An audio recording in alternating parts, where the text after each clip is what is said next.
In this episode, some of the names have been changed. Just after midnight on August 12, 1994, police in Woodbridge, New Jersey were dispatched to a remote area just off Route 1.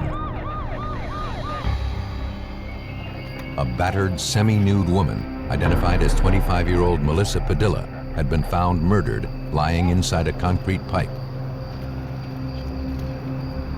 Crime technicians began processing the area for clues.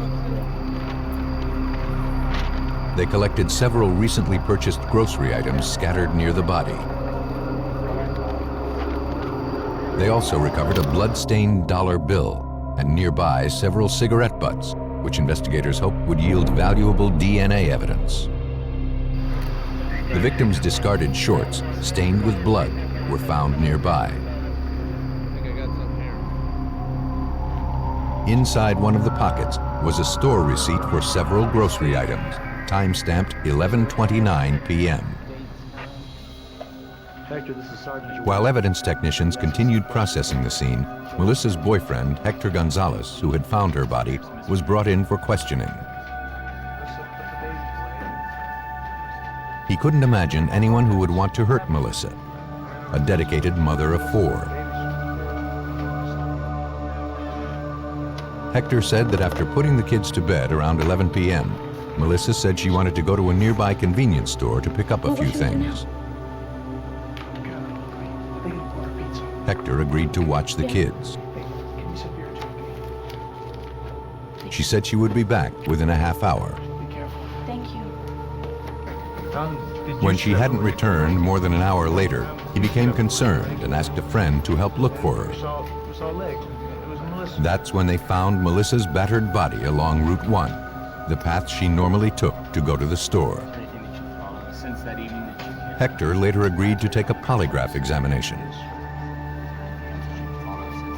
Test results indicated he had nothing to do with Melissa's murder. Though police had no obvious suspects, the motive behind the murder seemed clear.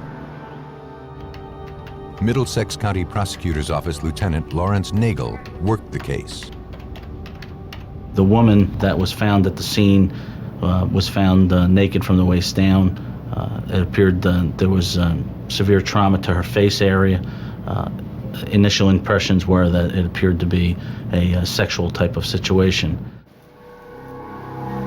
At autopsy, the medical examiner concluded that Melissa Padilla had died of manual strangulation. Her face had been viciously beaten. Though it was clear she had been sexually assaulted, no biological evidence was recovered. More disturbing was the presence of small contusions on the victim's body. The ones found on Melissa's chin appeared to be bite marks. Knowing the bite marks would be crucial in linking a suspect to the crime, an identification officer with the Middlesex County Prosecutor's Office precisely photographed them to scale, using standards developed by the American Board of Forensic Odontologists. For the bite mark evidence to be useful, investigators had to identify a suspect. Trying to retrace Melissa's movements, investigators retrieved the security camera videotape from the store Melissa had been to just before her death. Melissa was clearly visible, purchasing the items found near her body. The amount of change she was seen receiving was the same amount found in her pocket. But no one who appeared in the video looked suspicious. Analysis of the items recovered from the crime scene had little else to offer. Though DNA was found on the cigarette butts, investigators had no way to determine who had left them there or when. And all of the blood that was collected belonged to Melissa. A meticulous search for any suspect fingerprints turned up nothing. Despite the lack of clues to the killer's identity, the bite marks he left behind gave investigators a glimpse into his violent mind. Assistant Prosecutor Thomas Capsack of the Middlesex County Prosecutor's Office worked the case. The nature of the crime suggested anger The victim was really brutalized. There had to be a lot of pain involved, and we eventually concluded that the bite mark on the chin occurred while he was looking into her eyes while he was causing pain. Police began focusing their attention on sex offenders known to be living in the area. A state prison facility housing such offenders was located just a few miles from the crime scene. And several inmates had recently been released.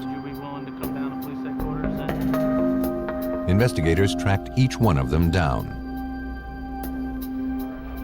All denied knowledge of Melissa Padilla's murder.